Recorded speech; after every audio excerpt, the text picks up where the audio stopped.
Ganyan ang ginagawa ninyo.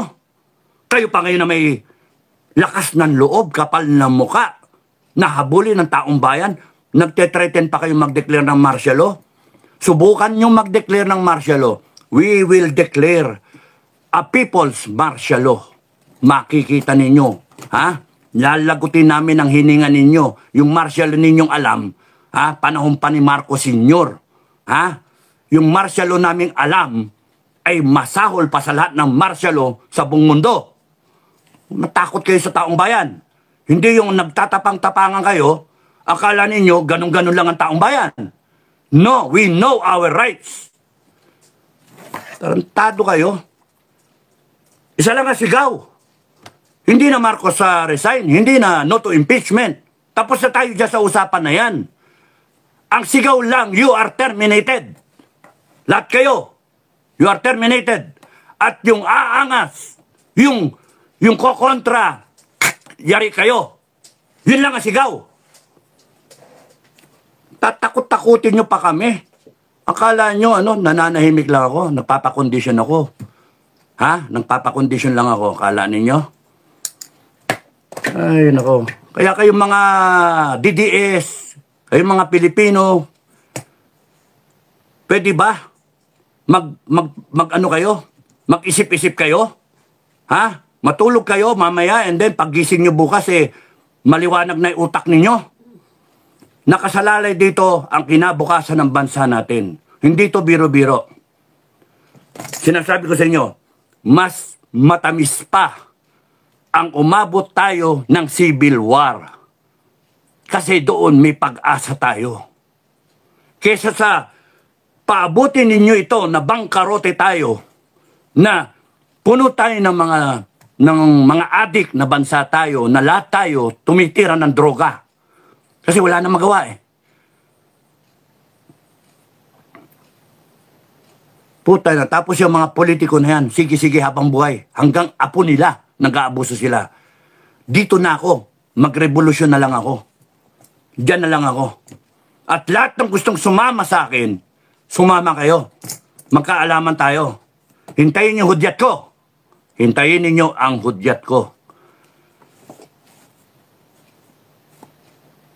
BP Sara, Madam President, ang suggestion ko sa iyo, umuwi ka ng Mindanao, umuwi ka sa Davao, doon ka sa pamilya mo. Ha? You find strength there, you pray there. Mga FGF sa buong Mindanao, you protect Inday Sara. You protect the Dutertes. Yun ang mission ninyo. Yung secondary mission nyo lang yun.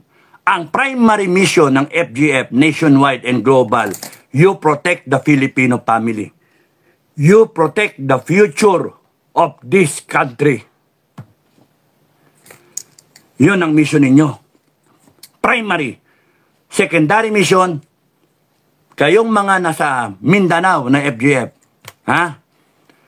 Viper 6, kayong mga nandyan, you protect Inday Sara. Kaya gusto niya magpresidente, kung ayaw niya, you protect her. Wala kayong magagawa, basta siya, you protect her. We will see to it that the Constitution will continue to function and we will fight anyone or anybody, any institution, any force that will try to mangle the Constitution. Okay, kayong mga MUP, make sure that you know what is happening. You take a stand. You pick a side. Side with the Filipino people or you side with the culprit. Sa mga magnanakaw, sa mga abusado. There's only one side na tama. Isa lang ang tama na side. And that is the side of the Filipino people. Imploring the aid of Almighty God. Na gusto lang yung ideals natin. Kaya natin kinreate itong bansa natin. Kahit tayo na dehado ng 400 years sa Kastila, 50 years sa Amerikano, 5 years sa Hapon. Kahit tayo na hanggang ngayon ang dehado tayo ng dahil sa mga politiko, another 50 years. There is something in this country worth fighting for. This is our home. Ito ang ugat natin. Ito ang ugat ng mga anak at mga apo natin. Marami nang namatay para ipaglaban ang bansang Pilipinas. Kaya yung henerasyon natin ngayon, sa atin pa ba magbabago? Sa atin pa ba tayo bibigay? Hindi. Nandun na tayo inabot tayo ng panahon.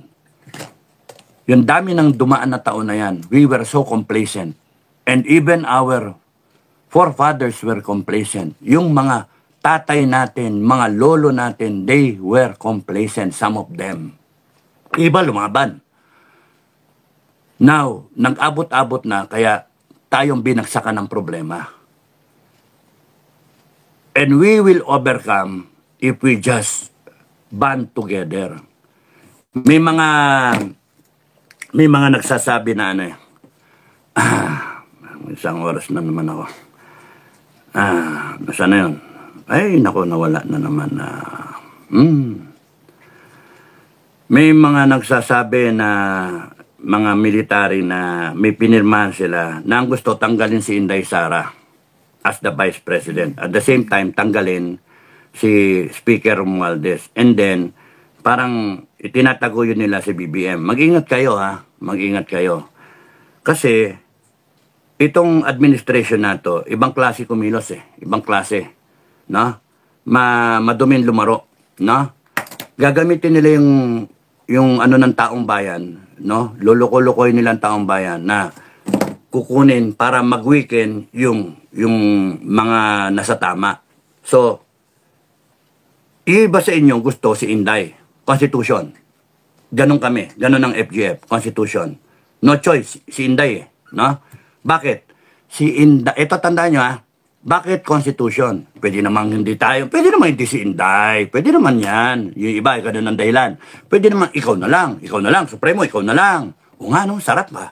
Pucha, ako na maging di ba? And then they will entice you. They will entice me na ikaw na lang, Supremo. Hindi ako naniniwala sa ganun. Sabi sa inyo, hindi ako basta-basta na bumibigay sa ganun. Sa tukso, hindi. No? Kahit mahaba yung buntot ko, may tinidor ako at may sungay akong parang kalabaw, hindi ako bumibigay sa tukso. Ako'y nanunukso.